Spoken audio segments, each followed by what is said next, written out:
फवाद चौधरी साबक वफाकी वजीर के ऊपर इल्जाम लगाया गया कि उन्होंने कट्टा चोरी किया, मंजी, कुर्सियां और यूरिया खाद और इस तरह की चीजें उन्होंने चोरी की हैं और ये एफआईआर उनके आबाई इलाके पिंड दादत खान में उन पर दर्ज की गई। फवाद चौधरी साबक वजीर है और उन्होंने किसी की अमामत में नमाज पढ़ने से कुछ हिचकिचाहट का मुजाहरा किया था।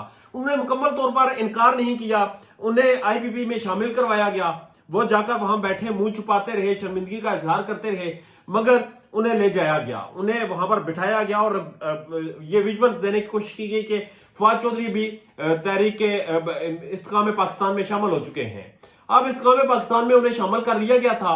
उसके बाद फवाद चौधरी ने कोई पॉजिटिव साइन नहीं दिया। फवाद चौधरी ने पाकिस्तान तहरीक इंसाफ के खिलाफ भी कोई इस तरह से स्टेटमेंट नहीं दी। फवाद चौधरी ने उसके बाद ये भी नहीं कहा कि वो पाकिस्तान तहरीक इंसाफ का हिस्सा नहीं है। खैर, वो खामोश हो गए थे और खामोशी के नतीजे में उन्हें कहा गया कि आप जलसा करवाएं।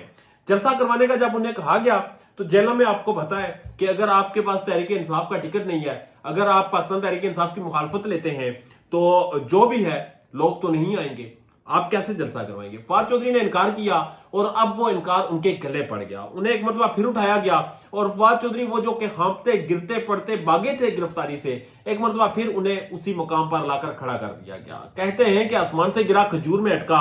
वो फवाद चौधरी जिसने जान छुड़ाई थी इन गिरफ्तारियों से, उसे फिर गिरफ्तार कर लिया गया और इस वक्त वो जेरे हिरासत है। उन्हें जुडिशल तो कर दिया गया है, मगर एक बड़ी दिलचस्प एफआईआर उन पर सामने आई है। एफआईआर ये है कि जी 2020 में उन पर एफआईआर पिंड दादत खान में कटी और उसमें 6 बोरी यूरिया, 6 बोरी डीएबी, ये खादे हैं, कुछ भैंसे हैं और मंजा, कुर्सियां, इस तरह की चीजों की चोरी का इल्जाम उन पर लगाया गया और ये एफआईआर 2020 की है। ये एफआईआर उस दौर की है जब फवाद चौधरी वफाकी वजीर है। अपनी जगह हंसी मजाक, अपनी जगह जुगतबाजी, मगर एक बात मुझे बताई जाए, एक बात आप खुद सोचें कि आपके मुल्क में एक पॉलिटिशियन को, आपको उसके नजरियात से इख्तलाफ हो सकता है, आप उसको नापसंद कर सकते हैं, आपको उसकी शक्ल नहीं अच्छी लग सकती, कोई भी आप इख्तलाफ रख सकते हैं, मगर ये कौन से मुल्क में होता है कि आप किसी पर इस तरह के इल्जामात लगाते हैं। आप कहें जी उसने भैंसे चोरी की है, उसने कट्टा चोरी किया है, उसने मंजे चोरी की हैं, उसने कुर्सियां चोरी की हैं। भाई वो वफाकी वजीर है, वो आपके मंजे चोरी करेगा। आप सामने आकर बताएं कि ये हमारे सामने आमीन नहीं कर रहा, ये हमारे सामने घुटने टेकर नहीं बैठ रहा, ये हमारी बात नहीं मान रहा, हम इसलिए इसे लित्तर मार रहे हैं। आप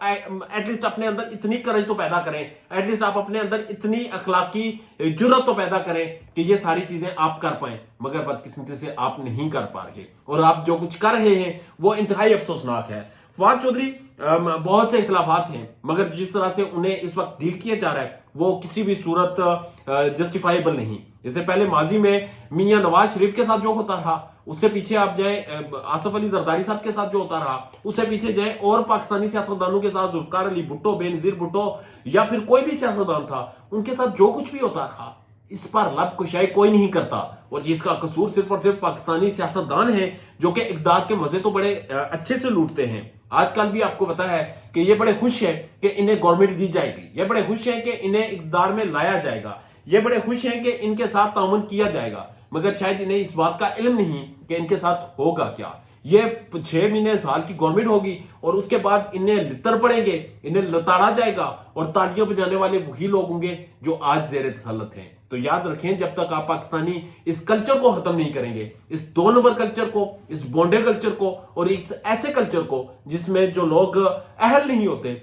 उन्हें अपने ऊपर मुसल्लत किया जाता है, वो लोग जिनका काम नहीं होता उनके हाथ में डंडा दिया जाता है, उनके हाथ में छितर दिया जाता है और कहा जाता है ये जो अवामी इलेक्टेबल नुमाइंदे हैं इन्हें छितर मारो। तो जब आप खुद अपने लिए नहीं आवाज उठाएंगे, आप खुद अपने लिए बोलेंगे नहीं, तो कल आप भी फवाद चौधरी होंगे, कल आप भी कट्टा चोर होंगे, कल आपके भी ऊपर इसी तरह के इल्जामात लगेंगे और कल आप भी दुनिया की जग हंसाई का सामान बनेंगे। अपना और अपने चाहने वालों का ढेर ज्यादा ख्याल रखिएगा। इजाजत दीजिए, अल्लाह ने के पास।